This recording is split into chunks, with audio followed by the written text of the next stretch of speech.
Hi, this is Starkey Sowers. Welcome again to another Plus Program training series.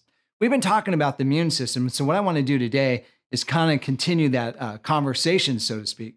So we're going to label this one Keeping the Immune System Healthy. So let's maybe do a little bit of a review on the immune system.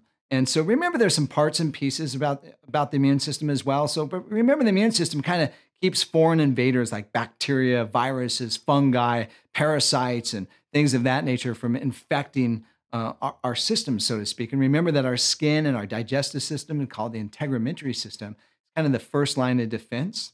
At the same time, we've also got a second line of defense where if something gets in, we actually see the immune system actively attacking it. So let's kind of look at the parts and pieces again. And so when we look at the parts and pieces, think of the spleen, we think of the lymph system, we think of the thymus, we also think of the bone marrow. The bone marrow is kind of the origination site for all the stem cells, which become immunoglobulin cells and or red blood cells in a different situation. All right, so that kind of maybe gives you a little bit of review. So remember, just a real simple thought: immune system keeps the invaders, the pathogens, from entering into the body. And if they do get into the body, then we actually have something to deal with to kind of nail it down, so to speak. All right, so three things kind of keep the immune system healthy. Number one, exercise. Exercise becomes a key component for a bunch of different reasons. One reason that we didn't really talk about last time is it kind of reduces the stress. So I think that's a real key component. The other thing that becomes critical too is sleep. Sleep actually has a real interesting factor. We'll look at that a little bit later on. And then finally, the last thing is nutrition, which I think is extremely optimal.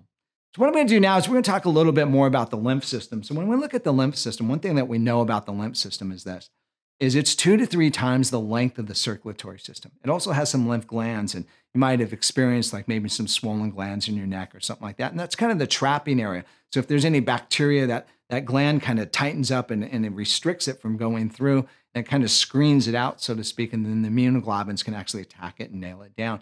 Mind you, the immune system works all over the body. It works in the systemic system, works at the cellular level, works all over, but that just kind of gives you a little bit of idea about it. The other thing that's interesting about the immune system is this, or rather the lymph system being part of the immune system, is the lymph system, it's 2 to 3 times the length of the circulatory system, as I was saying, but unlike the circulatory system, which has the heart that pumps blood on a regular basis every single second, so to speak, the lymph system actually doesn't have anything that increases or decreases circulation, with the exception of one thing, which is muscular contraction. All right, so when we look at the first component on keeping the immune system healthy, exercise becomes a real critical component.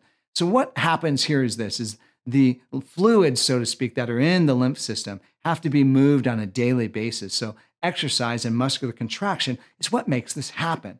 So think about this. Let's say you had just a bunch of groceries, you bought at home, you went into the kitchen, made a bunch of meals and things like that, and all of a sudden you're sitting in a situation where you don't throw out the garbage, and guess what happens? You've got like a mess, not only like possible maggots and garbage like just collecting, but it's just a mess in the kitchen. So the lymph system's kind of like that. When the cells are done doing its action, it actually kind of cleanses and takes things away and removes toxic debris out of the system. So it's very critical that exercise becomes a key component.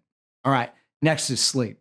Sleep's a great component. One of the things that we do know, if we don't get enough sleep, the immune system kind of goes into like this inflammatory response. So to balance the immune system, make sure that you're getting adequate amounts of sleep. And I was thinking about this. If you're one of those individuals that has a tough time sleeping, you might actually just try getting a little bit of naps or maybe just some rest periods throughout the day.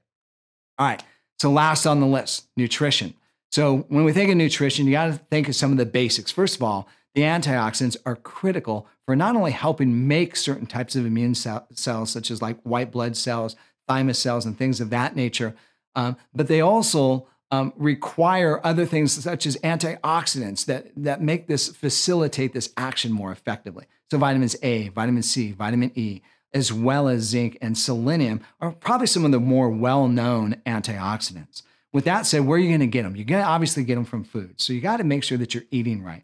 So fruits and vegetables, all the colors are antioxidants. It's a great way to know that you're getting it, as well as nuts and seeds. Nuts and seeds have antioxidants, especially like selenium and zinc in them, as well as also like lean meats is something else that I kind of put on the list because you need proteins, or you can also use whey proteins or other different types of vegetarian protein sources such as chia, quinoa, things of that nature. Got to have some protein coming into the system to definitely make sure that you're building those immunoglobulins.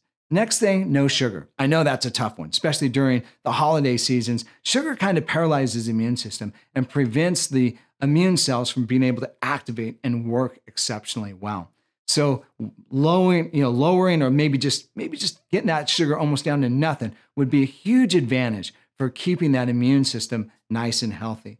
Finally, lots of water. If you don't have water going through, then you don't have lymph fluids. And we've got to have those lymph fluids to go in and dump the trash, so to speak, and get it out of the system.